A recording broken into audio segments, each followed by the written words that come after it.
আসসালামু আলাইকুম। আজকে আমি করব গরুর মাংস রান্না। ফার্স্টে এখানে আমি তেল দিয়ে গরুর মাংস দিয়ে রসুন বাটা, আদা বাটা দিয়ে তারপর আর যা যা লাগবে সেগুলো নিয়ে নিলাম। এবং সেখানে আমি লাল মরিচের গুঁড়া,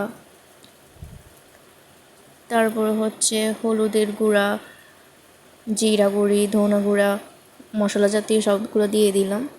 গরুর মাংস মশলা একটু বেশিই দিতে হয়। তারপর স্বাদ মতো লবণ দিলাম। টেস্ট ভালো হওয়ার জন্য এলাচ, দারচিনি এগুলো দিয়ে একটু হালকা পানি দিয়ে নেড়ে চেড়ে নেব।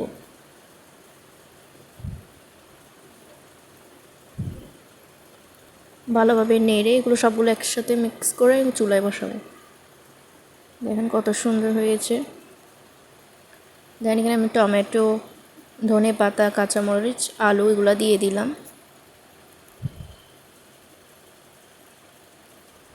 আলু দিলে গরুর মাংসর স্বাদ আরও বেড়ে যায়।